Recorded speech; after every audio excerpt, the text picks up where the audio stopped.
Every baby in Gaza is an enemy. காசாவிலே இருக்கக்கூடிய ஒவ்வொரு குழந்தைகளும் நம்முடைய எதிரிகள் தான் என்பதாக இஸ்ரேலுடைய முன்னாள் பாராளுமன்ற உறுப்பினர் தெரிவித்த கருத்து தான் தற்பொழுது அதிர்ச்சியை ஏற்படுத்தியிருக்கிறது. Kill everyone in Gaza even the babies. குழந்தைகள் உட்பட அனைத்து மக்களையும் காசாவிலே கொன்று குவியுங்கள் என்று இஸ்ரேலிய மதுகுரு ஒருவர் தெரிவித்த விடயமும் தற்பொழுது சர்ச்சையை ஏற்படுத்தியிருக்கிறது.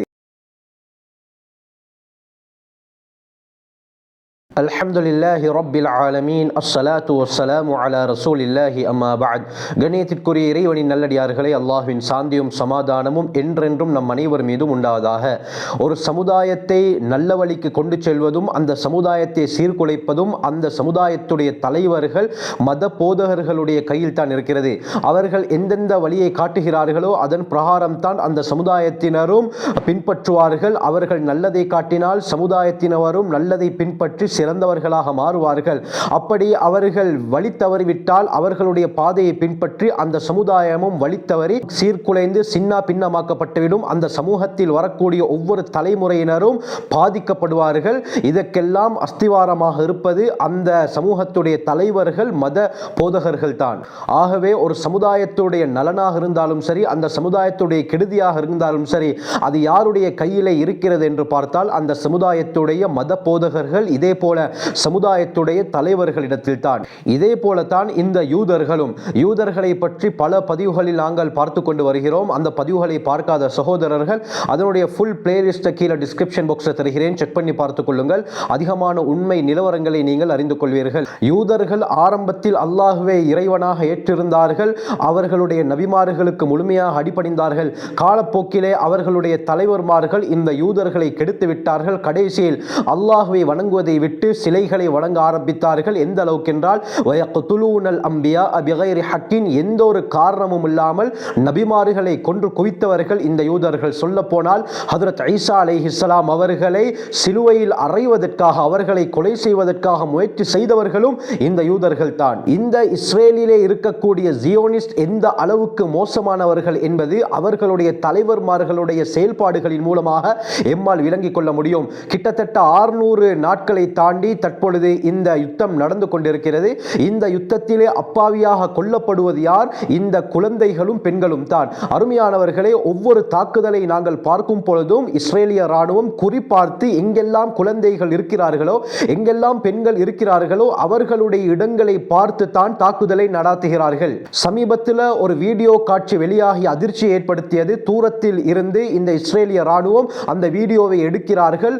ஒரு தாய் தன்னுடைய குழந்தையை சுமந்து கொண்டு தனியாக பாதையிலே சென்று கொண்டிருக்கிறார். இவர்கள் என்ன செய்கிறார்கள்? வேண்டுமென்றே அந்த தாயின் மீது ஒரு குண்டை போட்டு அந்த தாயுடைய உடம்பும் அந்த குழந்தையுடைய உடம்பும் சிதறக்கூடிய காட்சிகளை நாங்கள் பார்க்கிறோம்.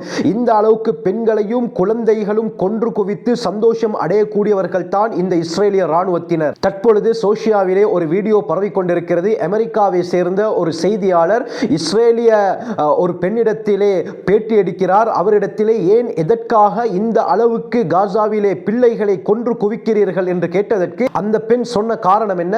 நாங்கள் குழந்தைகளை கொல்லவில்லை, எம்மை எதிர்க்கக்கூடிய போராளிகளை தான் தாக்குகிறோம் என்று அலட்சியமான ஒரு பதிலை கூறுகிறார். திரும்ப திரும்ப இவர் நீங்கள் அப்படி கூற வேண்டாம், ஏன் குழந்தைகளை குறிப்பார்த்து நீங்கள் கொள்கிறீர்கள் என்று பல தடவை கேட்டும் அதற்கு அந்த பெண் சொன்ன பதில் என்ன? நாங்கள் குழந்தைகளை டார்கெட் பண்ணவில்லை, எங்களை எதிர்க்கக்கூடியவர்களை தான் டார்கெட் பண்ணுகிறோம், அதிலே குழந்தைகள் மாட்டினால் நாம் என்ன செய்வது என்று ஒரு அலட்சியமான பதிலை சொல்லக்கூடிய காட்சிகளை நாங்கள் அந்த வீடியோ மூலமாக பார்த்தோம். இந்த அளவுக்கு பயங்கரமானவர்கள் தான் இந்த யூதர்கள். கண்ணியமானவர்களே, எந்த அளவுக்கு என்றால் இவர்களிடத்திலே ஏன் இப்படி தாக்குதலை நடாத்துகிறீர்கள் என்று கேட்டால் நாங்கள் யாரையும் அநியாயமாக கொள்ளவில்லை, இந்த இடத்திலே எம்மை எதிர்க்கக்கூடிய போராளிகள் இருப்பதாக செய்தி வந்தது, அதற்காகத்தான் அந்த இடத்தை தாக்கினோம், இந்த ஸ்கூலை தாக்கினோம், இந்த முகாமை தாக்கினோம், இந்த ஹாஸ்பிட்டலை தாக்கினோம், அதற்கடியிலே எம்மை எதிர்க்கக்கூடியவர்கள் இருந்தார்கள் என்ற நியூஸ் வந்தது என்று இவர்கள் சிறுபிள்ளை காரணத்தை கூறுகிறார்கள். கண்ணியமானவர்களே, கடைசியில் அந்த ஸ்கூல் தாக்கப்படுகிறது, அந்த ஹாஸ்பிட்டல் தாக்கப்படுகிறது. அதற்கு கீழால் பார்த்தால் யாருமே இல்லை. கண்ணியமானவர்களே, வெளியிலே பொய் காரணத்தை சொல்லி உண்மையிலேயே இவர்கள் டார்கெட் பண்ணுவது யார் என்றால் இந்த குழந்தைகளையும் பெண்களையும் தான். இதுதான் உண்மை. கண்ணியமானவர்களே, எப்படி என்றால் சமீபத்தில் ஒரு 2-3 நாட்களுக்கு முன்னால இஸ்ரேலிய முன்னாள் பாராளுமன்ற உறுப்பினர் மோஷே ஜல்மான் ஃபெக்லின் என்பவர் பேட்டியளித்த ஒரு விடயம் தான் தற்பொழுது அதிர்ச்சி ஏற்படுத்தியிருக்கிறது. Every baby in Gaza is an enemy. காசாவிலே இருக்கக்கூடிய ஒவ்வொரு குழந்தைகளும் எம்முடைய எதிரிகள். அனைத்து குழந்தைகளும் கொல்லப்பட வேண்டும், அது கை குழந்தையாக இருந்தாலும் சரி என்று அவர் பகிரங்கமாக கூறுகிறார். இவருடைய பேச்சை வைத்து எமக்கு நன்றாக அறிந்து கொள்ள முடிகிறது, இவர்கள் டார்கெட் பண்ணுவது இந்த குழந்தைகளையும் பெண்களையும் தான். இந்த அளவுக்கு கல் நெஞ்சம் கொண்ட, இந்த அளவுக்கு கொடூரமானவர்கள் தான் இந்த இஸ்ரேலிய யூதர்கள். கண்ணியமானவர்களே, அருமையானவர்களே, இவர் சொன்ன வார்த்தை என்ன? காசாவிலே இருக்கக்கூடிய ஒவ்வொரு குழந்தைகளும் எங்களுடைய எதிரி என்று கூறுகிறார்கள். அருமையானவர்களே, சிறு குழந்தைகளை யாராவது எதிரி என்று சொல்வார்களா? உலகளாவிய ரீதியிலே இப்படி யாராவது சொன்னால் அவர் எந்த அளவுக்கு பயங்கரமானவர் என்பதை நாங்கள் சிந்தித்து பார்க்க வேண்டும். எதிரி என்று நாம் யாரை சொல்வோம்? எங்களுக்கு ஏதாவது தீங்கிழைத்திருந்தால், எங்களுக்கு ஏதாவது சூழ்ச்சி செய்திருந்தால், எங்களை எதிர்த்திருந்தால் அவரை எதிர் என்று சொல்ல முடியும். பால் குடிக்கக்கூடிய குழந்தை, அன்று பிறந்த குழந்தைகள் எம்முடைய எதிரிகள் என்று எப்படி சொல்ல முடியும்? கண்ணியமானவர்களே, இந்த வார்த்தையை கேட்கும் பொழுது உள்ளமெல்லாம் பதறுகிறது, உடம்பெல்லாம் கூசுகிறது. இந்த அளவுக்கு தலைவர்களை இப்படி சொன்னால் மற்ற சாதாரண மக்களுடைய நிலைமை எப்படி இருக்கும் என்பதை சற்று யோசித்து பாருங்கள். இதே போலத்தான் இஸ்ரேலுடைய மிக முக்கியமான முரப்பி என்று சொல்லப்படக்கூடிய மத போதகர் தான் எலியாஹு மாலி. இஸ்ரேலுடைய ஜாபாவில் இருக்கக்கூடிய ஷியாத் மோஷே என்ற மதப்பள்ளியுடைய தலைவர் தான் இவர். இவர் சமீபத்தில் ராணுவத்திற்கு ஒரு அழைப்பு விடுத்திருக்கிறார். ராணுவத்தை பார்த்து கூறியிருக்கிறார், kill everyone in Gaza even the babies.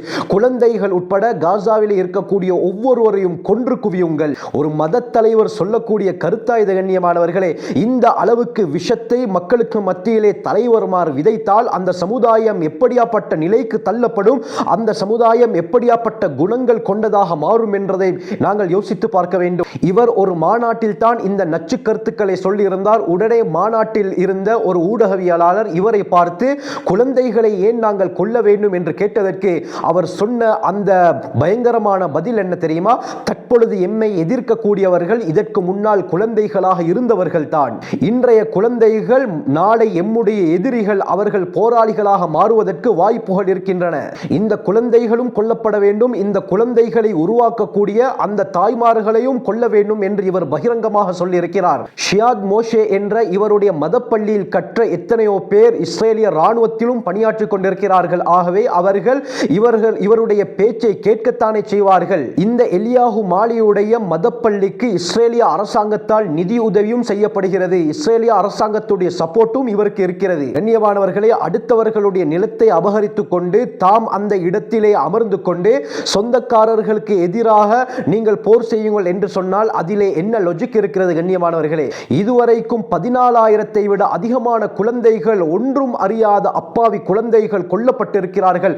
படு மோசமான நிலையிலே அவர்களுடைய முடிவு அமைந்திருக்கிறது. எந்த அளவுக்கு என்றால், சென்ற கிழமை கூட அலா அன் நஜ்ஜார் என்று சொல்லக்கூடிய காசாவுடைய மிக முக்கியமான ஒரு டாக்டர் தன்னுடைய பணியை பார்ப்பதற்காக வேண்டி தன்னுடைய 10 குழந்தைகள் தன்னுடைய கணவனை வீட்டிலே விட்டுவிட்டு இவர் ஹாஸ்பிட்டலுக்கு சென்றிருக்கிறார். இந்த சந்தர்ப்பத்திலே இஸ்ரேலுடைய தாக்குதல் இவருடைய வீட்டிலே விழுந்திருக்கிறது. இதனால் இவருடைய 10 குழந்தைகளில் 9 குழந்தைகள் சம்பவ இடத்திலே மரணித்திருக்கிறார்கள். இவருடைய கணவரும் தற்பொழுது சீரியஸ் கண்டிஷனிலே இருக்கிறார். ஒரு குழந்தையை பெற்றெடுப்பது என்பது எந்த அளவுக்கு கடினமான விடயம். அதை தாய்மையை அடைந்த பெண்களிடத்திலே கேட்டு பாருங்கள், அவர்கள் அதனுடைய வழியை அனுபவபூர்வமாக கூறுவார்கள்.